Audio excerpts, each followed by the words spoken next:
we are as a people. I know that all of those kind of tie in together.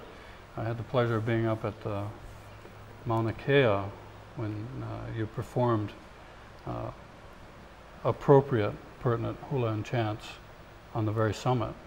Yes. Could you kind of give us a little background on how you make those journeys, what they mean, how you express yourself and your sentiments by participating in these? Yes. Huakai actually is a journey, but the first one was in 2002. It was about that time that they were having problems with the astronomy people up on the Pico, and also always having problems with Pahakuloa training folks. Hawaii Island. On Big Island, yeah. And there were other issues about public access in the PASH laws. One of the things is that if you don't use the trails, you don't use the places, then you lose the rights to them. Mm-hmm. And they can't be significant if you don't use them. If you don't use them, yeah, you lose all the rights. Yeah. Clarence Ching actually dreamed this up, and what he wanted to do was use the old trails going up to Mauna Kea. They were already starting to shut off access to a lot of these trails. Mm-hmm. You need to get permission. They being? The landowners. Landowners, okay. So Huakai was thought of for several reasons. Number one, to open up access to Mauna Kea. Number two, to actually get culture up on the summit itself, because one of the allegations of the university was that there's nothing cultural left up there. There's nothing of importance up there, mm-hmm. besides a bunch of old burials, which were really not that significant. Mm-hmm. But Mauna Kea is actually a living place. It's actually the home of dozens of gods and goddesses. And I've heard it referred to by some as the temple, as a temple. Kind of a Western concept, but the expression in that term, I think, embodies some of the importance of those peaks, the high regions. Yeah, and one of the things that we did was, the first Huakai, we actually started on the Hamakua coast. We started at Kohola Lele Point. We took the old Umikoa Trail up through Hamakua. Kohola Lele, now your Hawaiian name is? Kaho'ola. Kaho'ola. But there's another story on top of that too. Okay, we don't want to go there at this point. Don't let me interrupt you. But it's one of those, that's one of those things that we probably need to talk a little bit about. Mm-hmm. We had discussed about how we're going to start this Huakai, whether we need to do an olikahea, a chant to enter. And initially we thought no, but then we decided, yeah, let's do it. We will have no one to answer us, but Na'akua will answer us. They'll give us the hoailona, they'll give us the signs that we should be there. Mm-hmm. And the one that we decided actually was Li'uli Uvale. And if you're not familiar with it, it goes Li'uli Uvale Kohola Lele. Actually, it's talking about a place called Kohola Lele. Right. When we began Huakai, we found out that actually the place we're going to start out was Kohola Lele. And we were actually going to take Umikoa Trail, which went up the Ahupua of Kohola Lele. And we didn't know that. Mm. It was just one of those coincidences. Mm-hmm. And, I've come to the belief that there are no such thing as coincidences. Things happen because they were intended to be. Mm-hmm. I think that chant intended to be heard because it wasn't my decision. It was actually a group decision that picked that particular one. Mm.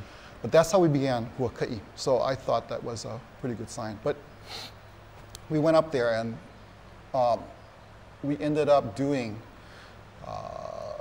various oli, and we had various ho'okupu, and we ended up actually doing the Mauna Kea part on Kalahoihoi'ea. On that day, we brought up our flags, and maybe you'll get some pictures of this, but on that day, there was no American flag that flew higher than Kahe Hawaii. Mm-hmm. None. You folks were at the top of the Hawaiian universe. The very peak of the world. Yeah. Our world. Yeah. And the flags, there were small and there were large and there were huge. Yes. And hopefully we'll have some images laying over that will show the group that was up there. And really we're talking about 13,000 plus feet in altitude. 13,790, I believe. Yeah, close to 14,000 feet.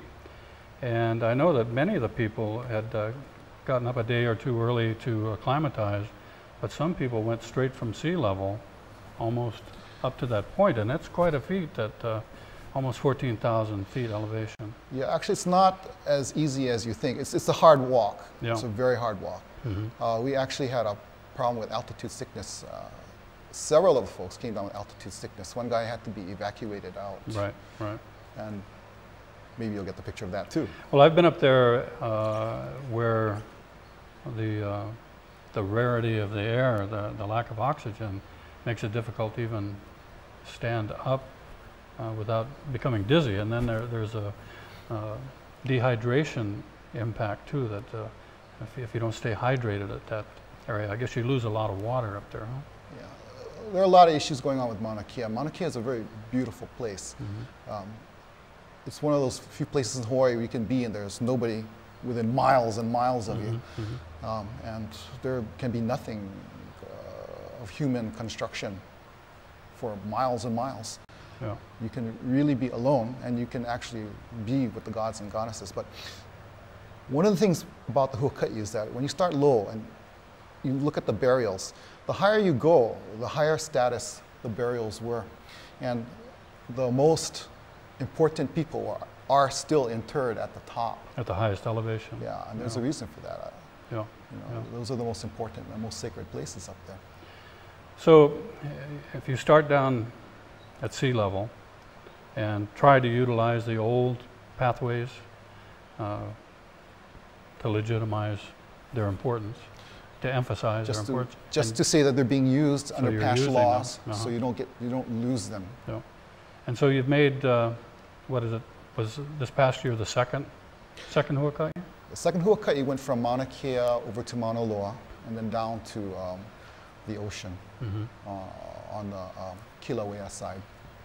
So it's quite a trek. How many people were involved? I know we had a young man by the name of Kapuna Silva on one of our segments, and I know that he made the trek. And I asked him, I said, "Do you think you'll do that again?" He said, "I'll do it until I cannot do it any longer." So the kind of commitment that's a tough hike. It's a test. It's a real test, huh? It is. It is. And I could have been in better shape for that, but yeah. Well, as I recall, you were dancing on the top of the summit, so. Yes. I got a little better shape for this one. Yeah. But yeah, it's a hard hike. It's like no accommodations, no bath for 4 days. Half the time, if you need to use the bathroom, you have to dig a hole in the pasture, and there's your bathroom. It's a little tough, yeah. How many people participated, or how many started? How many finished? I know there were support groups that furnished supplies, and you mentioned having a medical incident that required some kind of support. We have 7 people. 7 people. Yeah. Yeah. And how many people completed? We all completed them, except for that one person who had to be medevaced out. And it's not good to go back up there if you have altitude sickness, because it could happen again. So he had to wait until we got down to the 6,000. Is there something, is there a medical, physical predisposition to altitude sickness, or? No, it's totally unpredictable, and it's actually worse if you're younger. Really? Yeah. So if you experience at a young age, stay low, huh? Yeah, what happens is that as we grow older, our brains shrink to some degree, and the problem. Yes, I can relate to that. Yeah, but altitude sickness, part of it is that your brains swell.